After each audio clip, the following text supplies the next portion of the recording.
forget. So we're now recording, and but I wanted to thank all the members because it's your dedication, it's your support that during this time helps sustain us and keeps us being able to work as an institution that preserves, reveals, and promotes the history of the San Diego region. Quickly, I'd like to share 2 screens. I know many of you are very familiar with the San Diego History Center's website, and but what you may not be familiar with is the website for this particular campaign. We're doing this for the first time. It's an Indiegogo campaign, and we will put this link in the chat for all of you to look at your own convenience. Some of you have already donated, and thank you very much for that. We're hoping that we can get a few more before this is done. I'd also like to mention that the San Diego History Center website is a great resource for you. The photo store, particularly for online. And very quickly, we've been highlighting 2 initiatives, online initiatives, during the COVID closure. The first is Share Your Story, which is documenting this time in our community with the pandemic. And the second is Learn at Home. And for those of you who are parents or grandparents and are watching your families deal with distance learning, you know it can be very, very challenging. So those are some very good resources to you. And again, it's your support that helps us through this. Let's start with the program. Isaac, hello, welcome, and we're glad to have you here. Isaac is a familiar face to many of our San Diego History Center members and donors because Isaac has a history with the History Center itself. So Isaac, welcome. We're glad to have you here, and give us a little bit of background on how you have come to the Journeys of Harry Crosby. Well, it all started with a project where a producing partner of mine, David Richardson, and I set out to interview 52 experts on video on Baja California. This is a project that's still going on because the purpose of it was to declare the Camino Real, the Road of the Californias, a historic landmark, a World Heritage Site with UNESCO. So these interviews were collected in order to support that effort. We're talking about the Camino Real from the tip of Baja California to Sonoma County, a very ambitious project. And out of these interviews, I had this incredible opportunity to meet and interview Harry Crosby. And immediately I recognized, and I shared this with my partner, there is a great, great documentary that needs to be made on Harry Crosby. He is one of our unsung heroes. Really a living legend at 93, living in La Jolla with his wife, Joanne.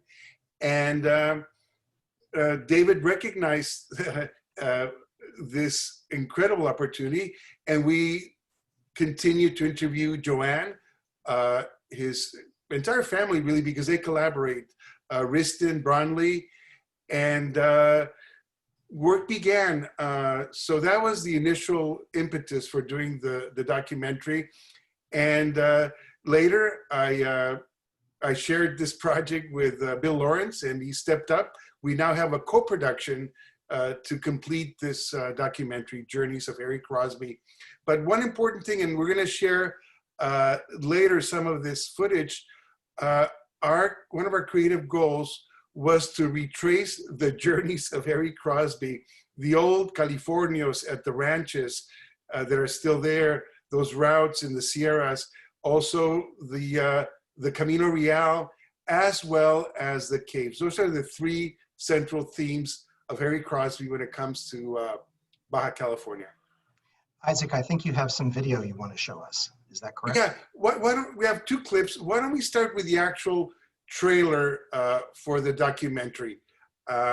It just showcases different aspects of what we're trying to do. And also at the end, you'll see the covers for Harry's seminal books on the subject of Baja California.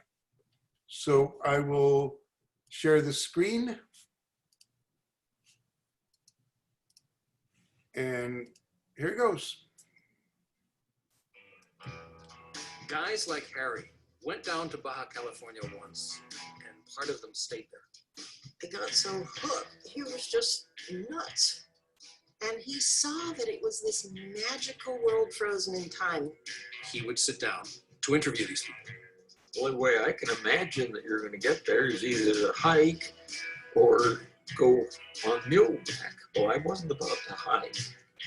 This demanded that I start in Laredo and then come north following the trail that Gaspar de Portola took on his way from Laredo to San Diego and then on to Monterey and so forth. One of the things that soon became apparent as we went north, you felt that you were riding back in the ages.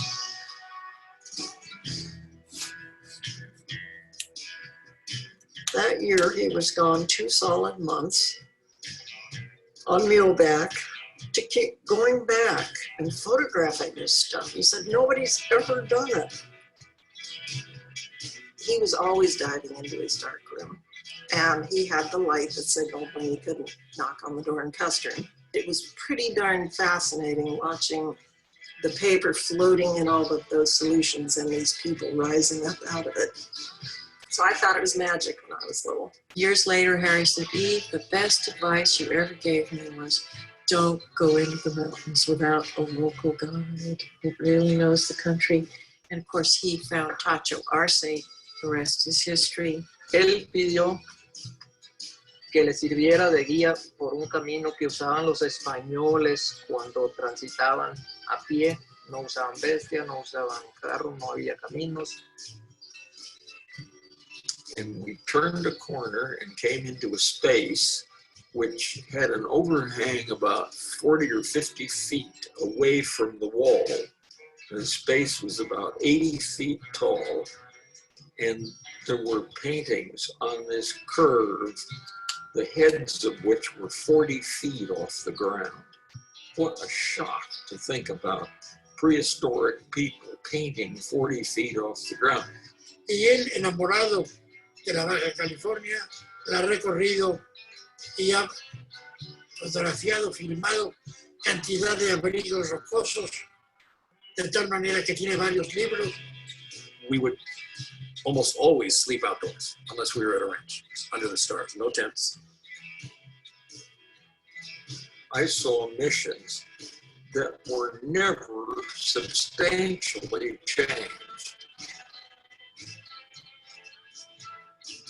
He wanted to preserve it. I saw what was really there. It always called him back. It always pulled, and it still does.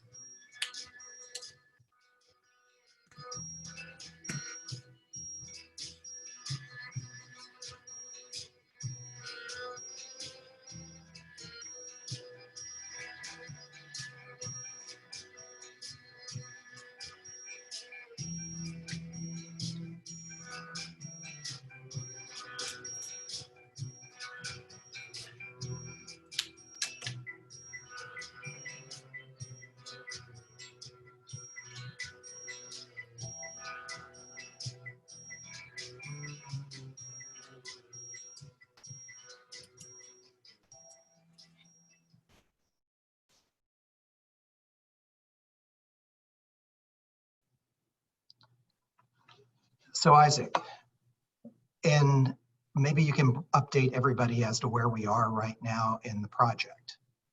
Well, as we speak, I'm taking a break from editing. We are about to complete what I would call a first cut with all the elements that we have. As I mentioned earlier, we've done extensive interviews, not only with Harry and his family, but other collaborators, some of them you saw on screen. We are also, and one of our goals creatively was to retrace the journeys of Harry Crosby to the old ranchos where the Californios lived, subject of his book, The Last of the Californios. We went there, and we also went to visit some of the the painted caves that he documented, as well as parts of the Camino Real, and of course, the natural beauty of the peninsula. We went there with drones. We wanted to retrace these journeys to complement the photos that we are using in the editing, and of course, the testimonials. And something magical that we found in 1975, 76, a local San Diego filmmaker was hired by Harry Crosby to go to Baja California, to the Sierra de San Francisco, to the main, I would say the main area where the painted caves are. And we actually had access, we now have access to that original footage that's about almost 50 years old. And the filmmaker lives down the street from me practically in Ensenada. So we're putting all these elements together, hoping to share it with my executive producer, Bill Lawrence, very soon to get some notes. And the next step in the next 4 or 6 weeks will be to integrate the rest of what we call the B-roll, all the material that will illustrate the interviews.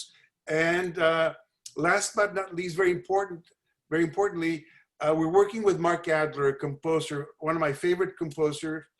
He has probably scored most of the PBS documentaries that I really love, as well as a lot of independent feature films, including one of mine, Break of Dawn, a feature film that participated at Sundance.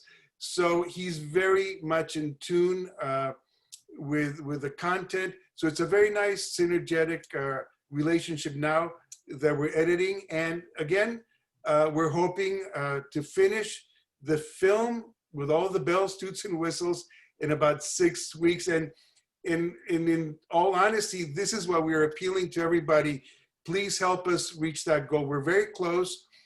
I've been very, very pleased. We've all been very pleased. We have reached about 50% of our goal in fundraising with the Indiegogo campaign. So that's where we are. We're editing and pitching for funding. One of the things that you finished principal photography, if I remember correctly, before COVID hit, and Exactly. in December, I think it was, or at least that was the time to go to Baja before it got really hot. Talk a little bit about that trip that you made and taking the technology and but also stepping back in time into how the Baja region looks today, almost in some ways, as Harry has said, almost 250 years ago, as the San Diego region would have looked. What was that like? Well, the first thing that comes to mind when we talk about going back in time, well, actually two things. I'll start with the incredible surprise that us Alta California folks, us border citizens, is that there are colonial towns in Baja California less than 8-10 miles from crossing the border. I'm talking colonial towns like San Ignacio, with these missions that are built out of stone. They're still there intact, with cobblestones and homes and structures that go back 200-300 years. That was amazing. That was really stepping back in time. And another important town that I should mention is, of course, Loreto, which was, I didn't know this was a surprise to me. Before, during colonial times, Loreto was the capital of all the Californias, Alta California, Baja California, and that was the first mission in essence. Again, another surprise. I never knew that our capital, the capital of all the Californias, was in this colonial town of Loreto. But then one of the most amazing things in terms of stepping back in time, we were able to get on the Camino Real, parts of which are paved, on the way to the second mission, San Javier mission, which you saw that drone shot in the trailer. And in San Javier, on the way up there, one of our guides and facilitators said, listen, there is a ranch here. The person that lives here is a friend of mine, Juan Bautista, and and we got to meet him, and I kid you not, all of a sudden, it was like a photograph from the last of the Californias, gaining color, and started to talk to me, this person I was interviewing, in the same settings, the same incredible houses that these very self-sufficient people built in the Sierras. These are the descendants of the folks that worked in the missions. And after the missions were secularized, they got plots of land, and they've been working that land. They have cattle, they have mainly goats, and their crops. They're expert leather workers. So here I was talking to Juan Bautista, basically letting me know about his ranch, the production of goat cheese, which is probably one of the most delicious cheeses in the world. These are not the salty incarnations of goat cheese that we have. Now, I think the you have other a friend in the background. yes, the mailman has arrived. Sorry for the. You get over here right now.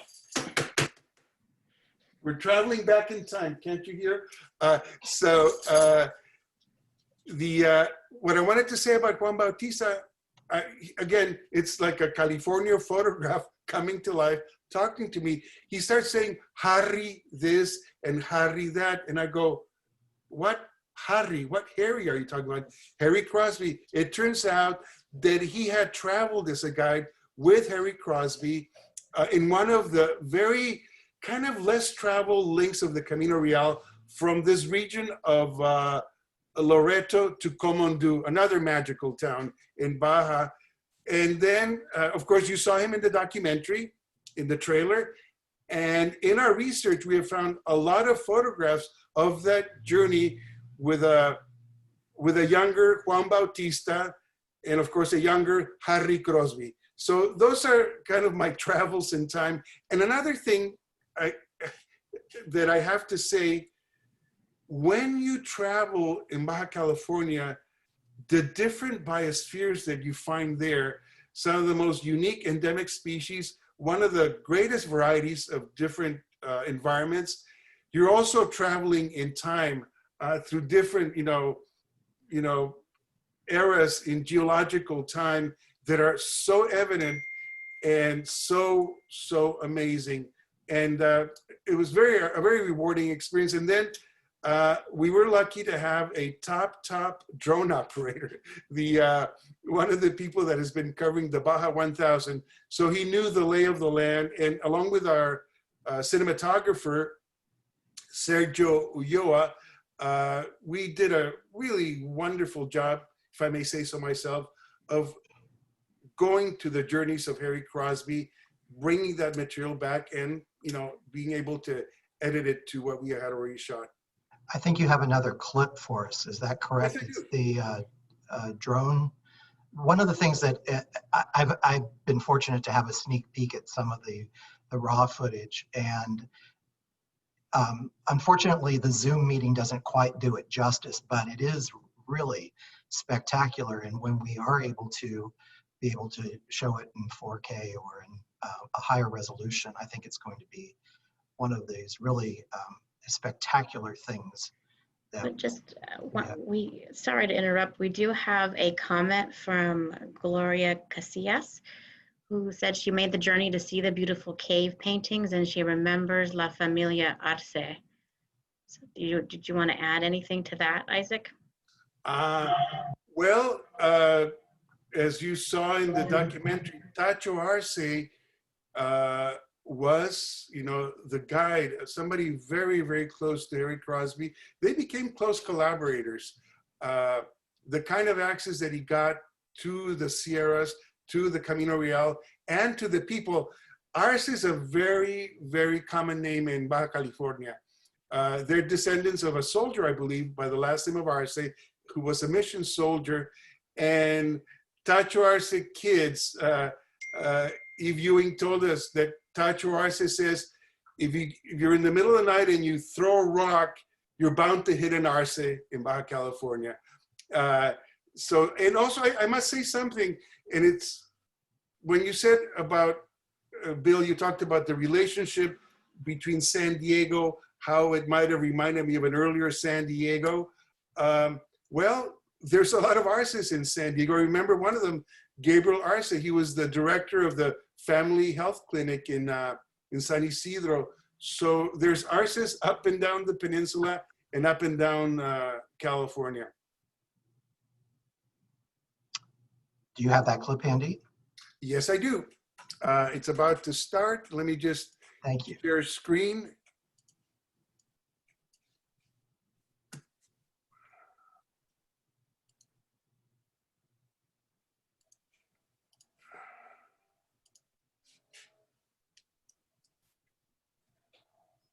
Once we got underway in the Sierra de Guadalupe, you have to understand that the time doesn't go by quickly. It isn't as if you were driving a car. You go very slowly, and we covered an average, I think, for the whole trip of about 14 miles a day. We were trying to recreate the 1769 expedition's path.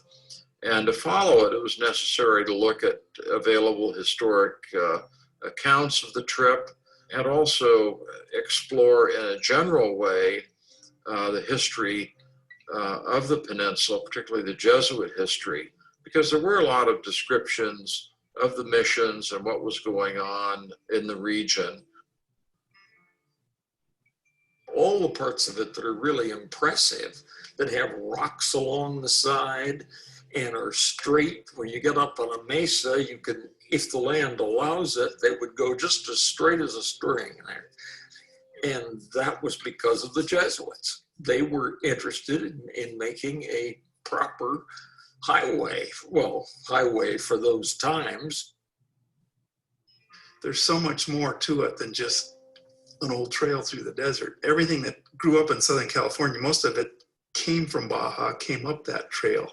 All the livestock, all the original colonists, all the know-how to be the vaqueros and ranchers and so forth that populated Southern California up till one gold rush. And then the Americans came in and history changed. But to be able to see in context that original material and see how it looks today as it did hundreds of years ago, I think provides a really wonderful insight into how Southern California came to be. There's a whole cultural thing about the way El Camino Real operated.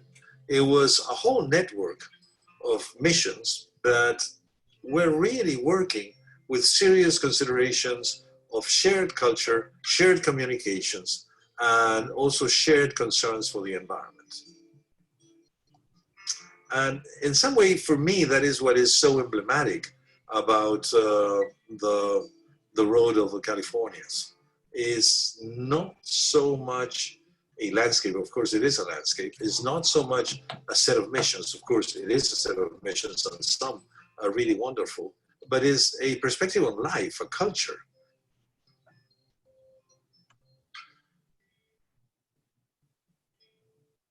When you came to the edge of a mesa and were looking down into the arroyos or out to the sea, you weren't seeing very much that wouldn't have been there 300 years ago. You had the feeling that you were looking at something very basic. It isn't like going into American California. It's very hard to find a place that doesn't look very changed.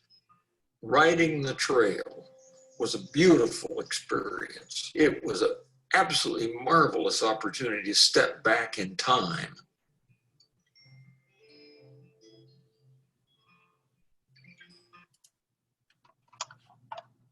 Thank you, Isaac. That's beautiful photography and wonderful drone shots. We have greetings from Tijuana for you from Armando Ramos, and also a correction for me that it is Baja California, not just Baja, and thank you for that.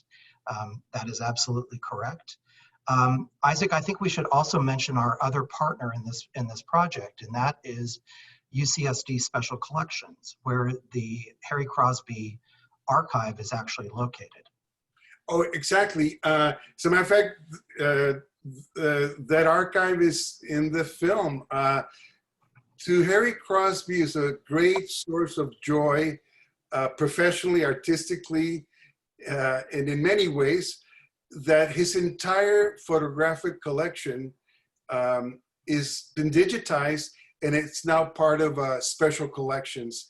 And we were granted access to shoot there by Linda Klassen, and we shot there. And I believe it was the first time that Harry Crosby had seen his entire works. I'm talking about everything he photographed, printed, even the outtakes, digitized there and fingertip ready, along with his manuscripts, and also some very important illustrations that his wife, Joanne Crosby, did for his seminal book, Antigua California. So that is a very important repository of Harry Crosby's work, and it's available to everybody online to look at. I might say something, another interesting connection between UCSD and Harry Crosby. In 1964, he was asked as a young beginning professional photographer to actually do the photographs for the very first catalog brochure that UCSD printed as a new campus to promote the school.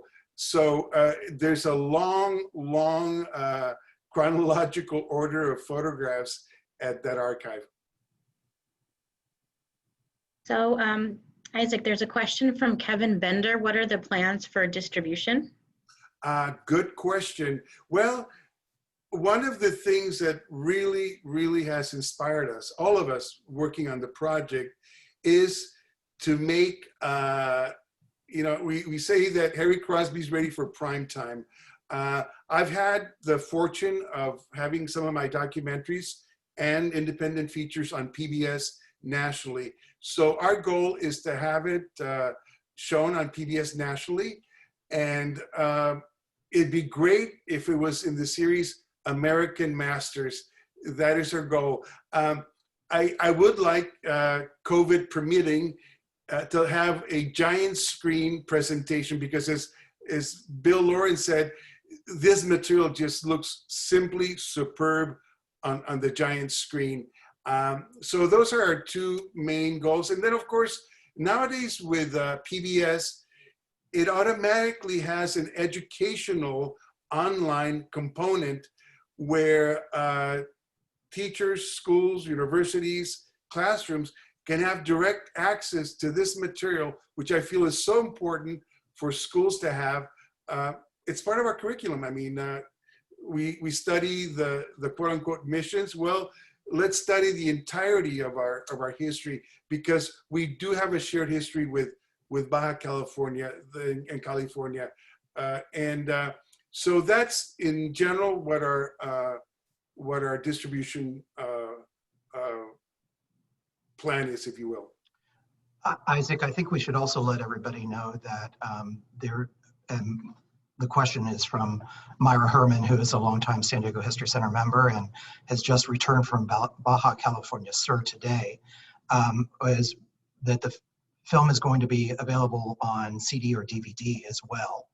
Yes, absolutely. As a matter of fact, if you contribute, I think $100, you will get the DVD as your perk. They call them on Indiegogo. So you can buy an advance copy as soon as we finish this session.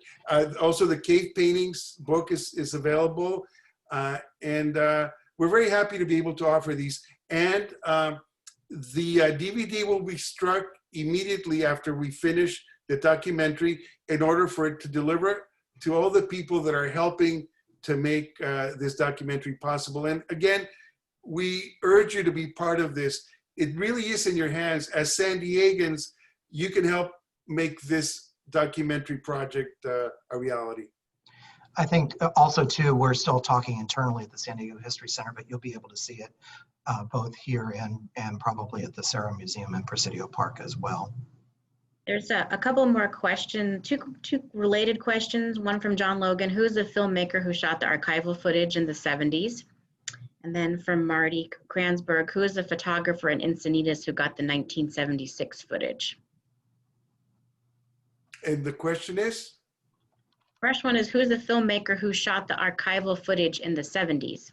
Yes, his name is Rick Rossler, AKA Baja Ricky, and he was very, very generous. We just finished transferring to digital format all of that footage, and again, this is not just documentation footage that he shot.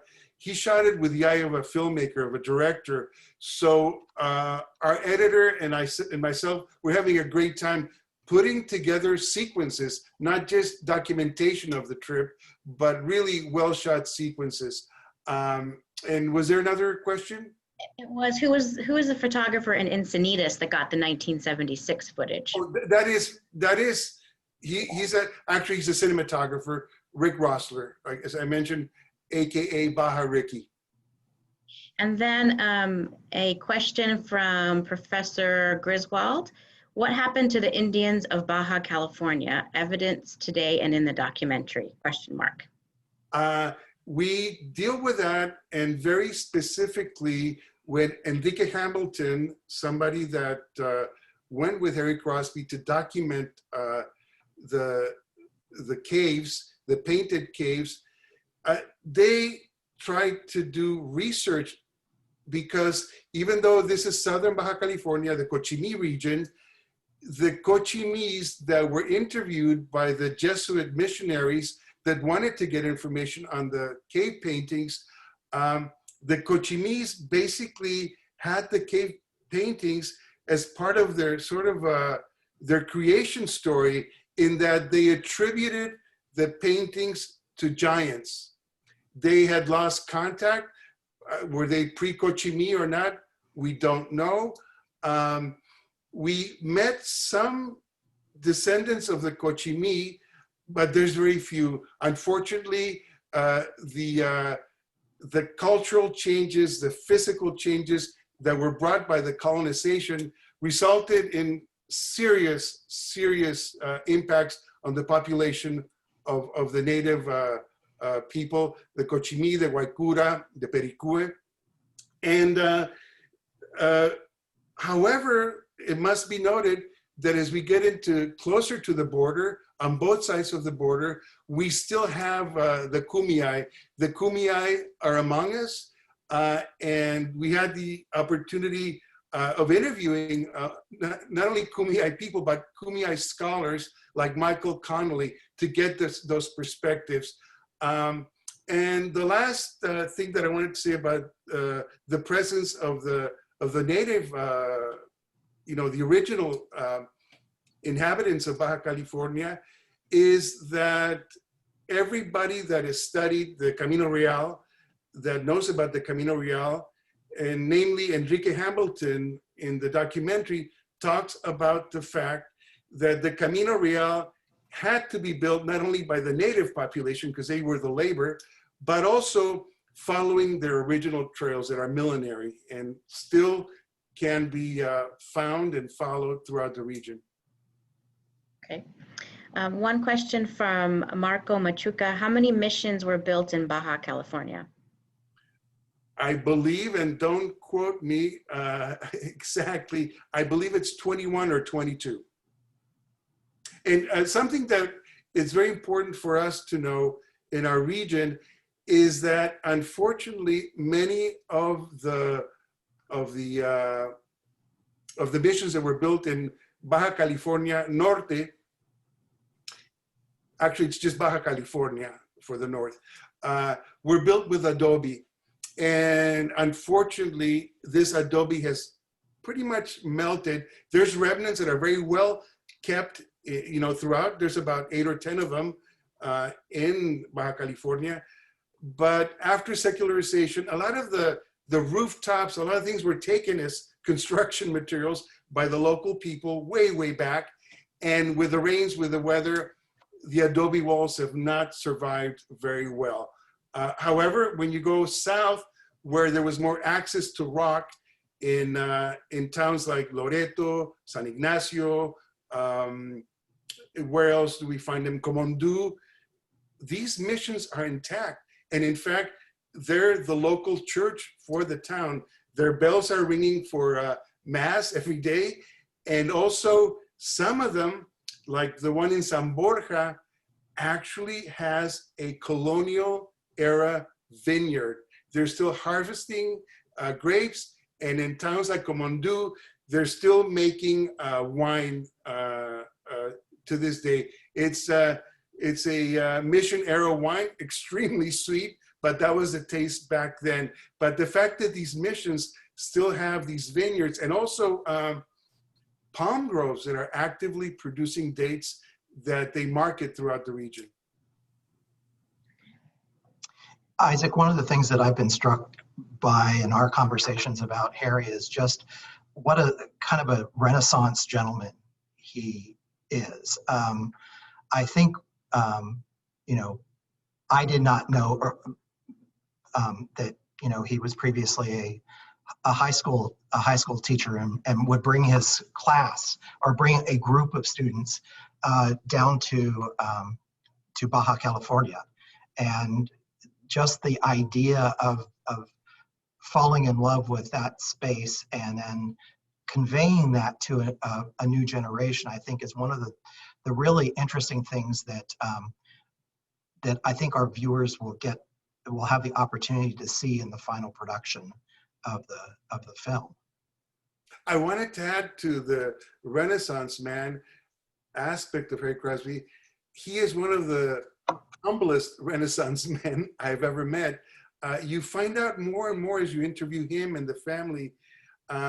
His very first journeys were made in dune buggies that he built from the ground up. The house that you go visit him, he built himself. But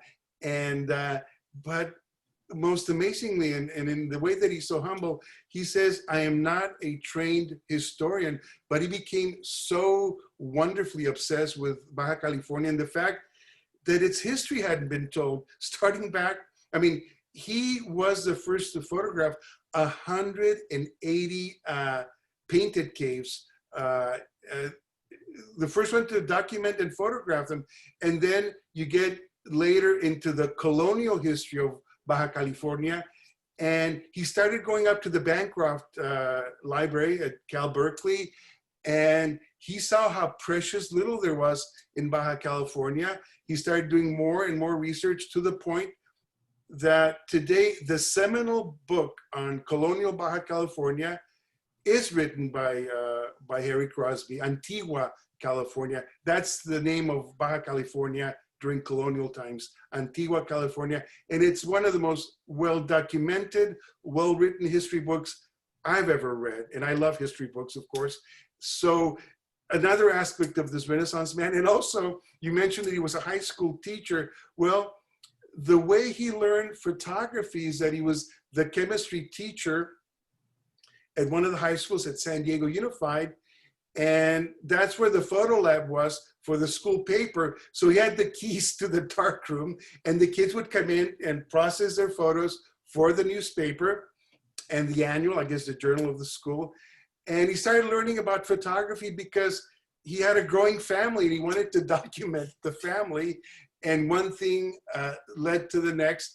And something that I want to highlight about this Renaissance man, he was given the assignment to photograph Tijuana in 1964 for a magazine that I believe was published by the Copley Press.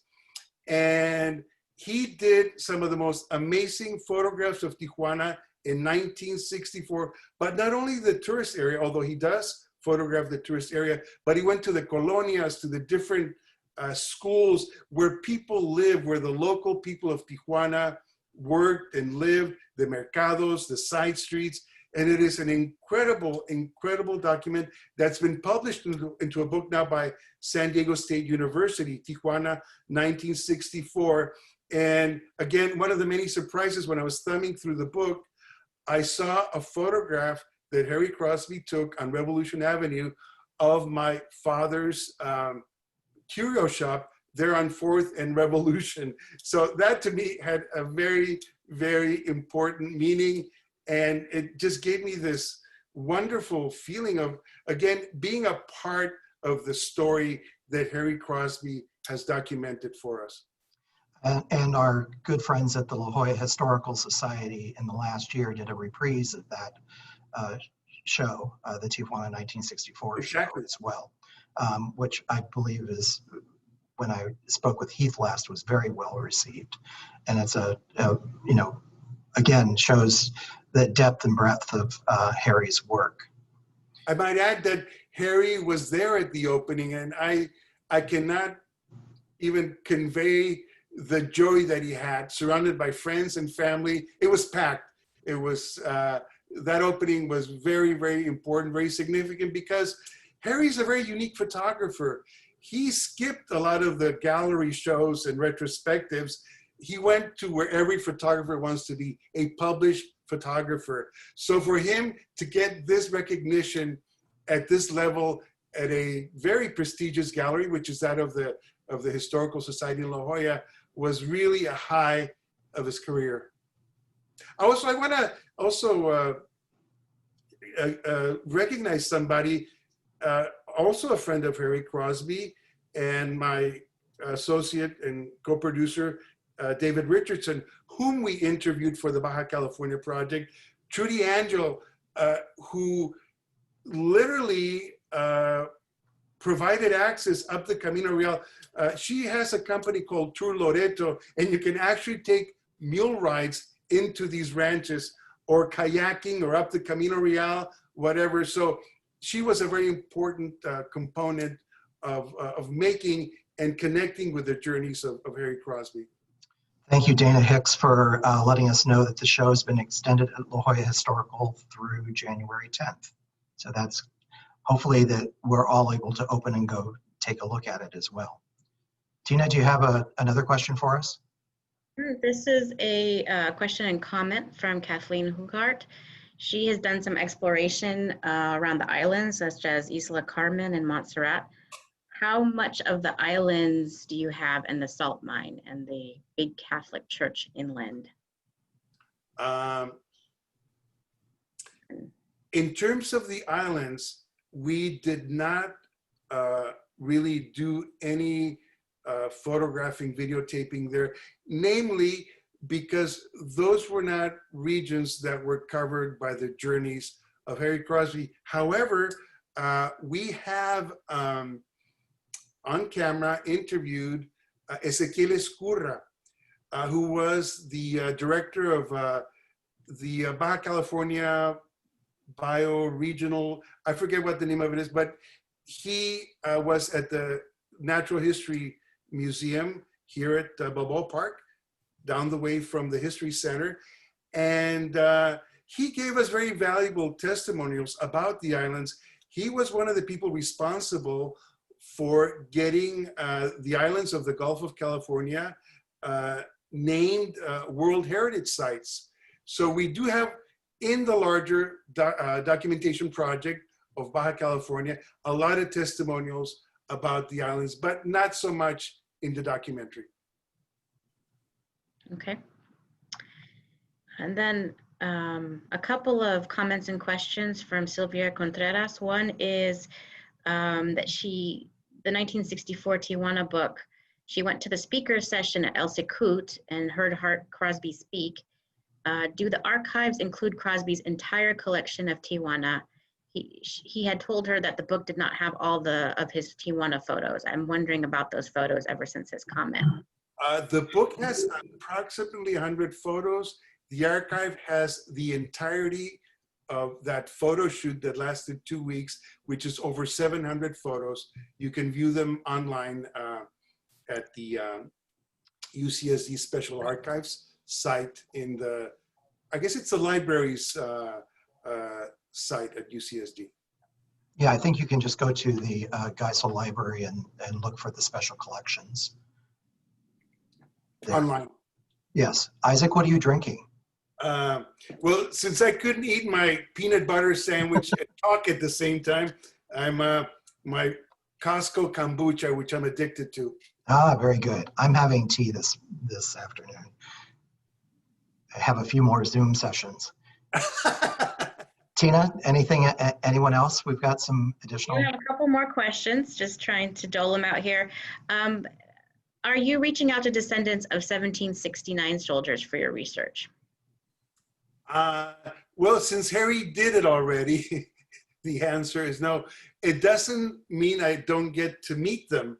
I had a magical experience. David Richardson and he swung by the other day, looked at some of the footage, and he says, Isaac, do you want to go to Leo Carrillo's ranch?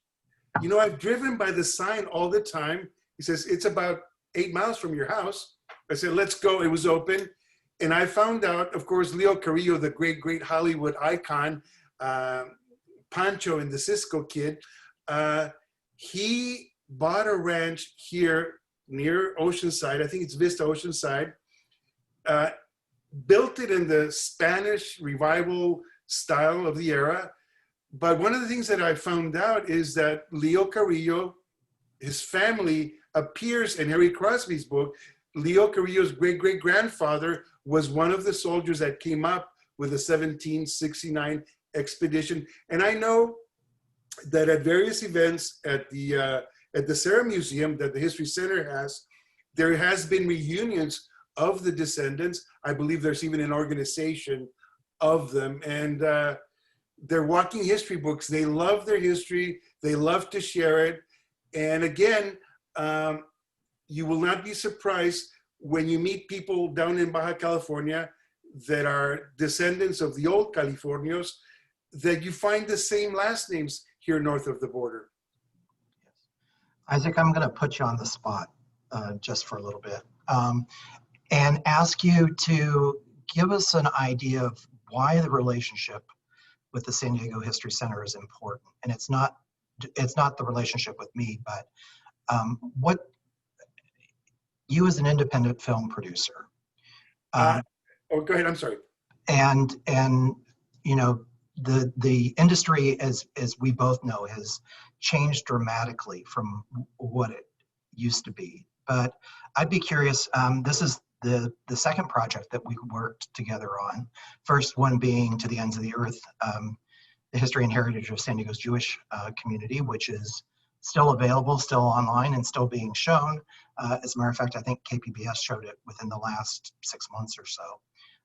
But as an independent film producer, and it's a breed that has had a lot of challenges, what would you say does this type of relationship bring for you?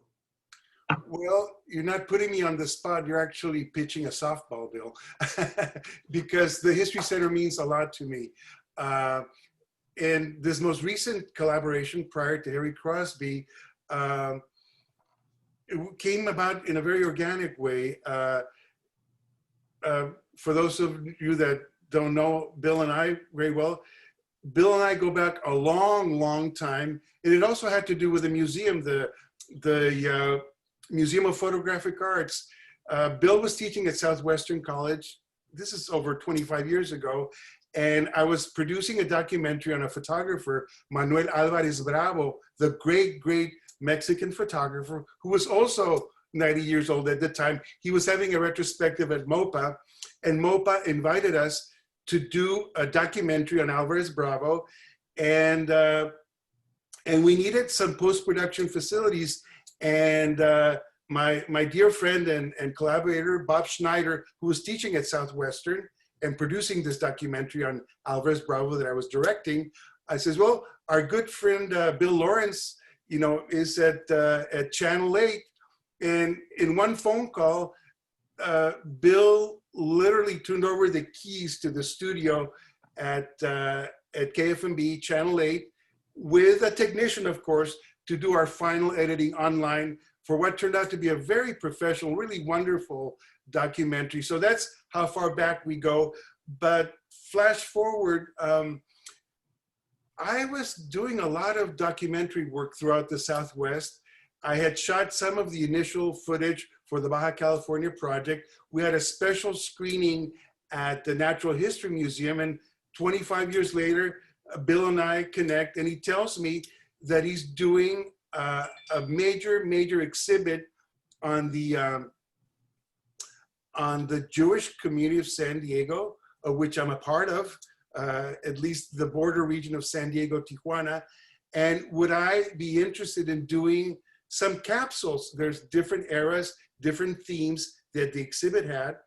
And I said, I would love to do it. And then as we started to get going, and I saw what a wonderful research had been done to put together this major exhibit, I said, Bill, if you give me enough time and budget to conduct these interviews with descendants of some of the pioneers, the Jewish pioneers, some of the contemporary figures here, you know, Erwin Jacobs, that are part of the Jewish community, Jonas Salk's son, who will give testimonials. If we can do in-depth interviews, we can come out with a feature-length documentary. And Bill was extremely open to it. He greenlit the project, and along with My board greenlit the project. The board greenlit the project. So Bill let's not was forget their importance. getting the board to greenlight the project, and a documentary feature-length version came out, which premiered at the San Diego Jewish Film Festival. And also, we got an invitation from KPBS to do a local broadcast. So we did a 1-hour edition of the documentary. So this was a very fruitful collaboration with the History Center. And I might add, not only the openness of the History Center, not only the mission of the History Center, which is history, but also the History Center is very fortunate to have a director like Bill because of his production background. I mean, he was the executive producer of the we call it To the Ends of the Earth, a Portrait of Jewish San Diego. Not only in name, because he's the head of the museum, but it was a true collaboration where I could present the work in progress to Bill, and I would get very good, accurate notes on what needed to be trimmed, what needed to be added. And one of the things that always blew me away, continues to blow me away from Bill, maybe it's because he comes from a news background, he's very strategic, very economic in terms of storytelling. And that really helps a director that sometimes gets a little bit absorbed, a little bit subjective with the material. So that's another wonderful part of the History Center, the director, Bill Lawrence. And I want to add something else in terms of the History Center, which it's amazing how these topics still remain so viable. When I first started going to the History Center was to the wonderful photographic archives. And it was for a project that I was developing way back when I was in film school. I was in LA. I would drive down because they had the complete photographic collection of one of the stories that I've been most passionate about, that I've been wanting to do since I was in high school. No, actually, since film school, I should say. And that is the Mexican Revolution in Baja California. I call it Revolution at Our Doorstep. Many people might not know, well, Richard Griswold does know because he's written extensively about it, that Baja California was taken over by revolutionists, Mexican revolutionists in exile in LA. They joined forces, rebels from both sides of the border, and they actually took over the 3 strategic towns in Baja California, Mexicali, Tecate, and Tijuana. And the documentation that the History Center is really, really amazing because those events were widely covered in the press by the LA Times, the San Diego Union, and we're fortunate that all those original materials were deposited at the History Center. And to flash forward, Bill and I, along with Tina, we've put together a major NEH grant to bring the Battle of Tijuana to PBS audiences. So we're keeping our fingers crossed. And really, it was kind of an emotional thing for me to dig into my archives and find Xerox copies of those photos, a lot of my research, a lot of the preliminary interviews that I had done. We had a small California Council for the Humanities grant back then, and to put all that together and to, again, launch a new collaboration with the History Center that we will hear early next year, whether we get the funding, but we're actively looking for funds in addition to the NEH proposal that we have. Well, let's not get ahead of ourselves at this point. Let's keep on task with finishing the Harry Crosby journeys first. Isaac? If you help us finish it and put it on PBS, it'll mean a lot for future projects, yes. That's true. Tina, do we have anything else that we need to wrap up with? We're coming up on the top of the hour, and I promise to get everybody back to work or back to class or back to school by 1 o'clock. We have a couple of comments from one from Janet Klauber, one from Armando Ramos about the cave paintings being, Janet saying the longest cave painting in Cuevas de San Francisco is, I believe, more than 400 feet long, making it the longest extant cave painting in the world. Thanks for doing this project. And then we know that the Cave of San Borja is the largest cave paint mural of the world. So the significance of those cave paintings being more broadcast to the world. Are the books, another question, are the books authored by Harry Crosby available through the History Center? Right now, the answer is no, but Sunbelt Publications is a very good partner of ours, and we do have some of the books as part of the perks, if you will, for the contributions, but we will probably be carrying those at some point here once we finish the documentary. And then one last quick question, what is the name of the Loreto-based company that does tours? Tour Loreto, you can Google them. They are the best.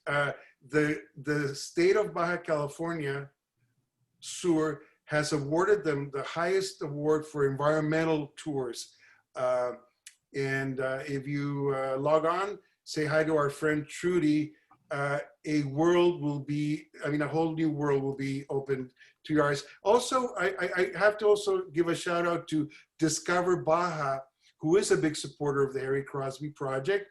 Discover Baja is also a wonderful vehicle for discovering Baja. They also have a website by their name, Discover Baja and Tour Loreto. We have a final comment from Chuck Kaminsky, who is a trustee for the San Diego History Center, that perhaps after COVID, fingers crossed, we could organize a tour of interested folks to the cave paintings for the in conjunction with the San Diego History Center. So that would be a lot of fun, actually. It's 1 o'clock now. Thank you all for joining us. We invite you again to, and thank you for your support for this project. The Indiegogo site is up for the next 12 days, I believe. You can always contribute to the San Diego History Center by going online to sandiegohistory.org. Thank you so much for being part of this Lunch and Learn today, and we look forward to seeing you again very soon. Thank you. Thank you.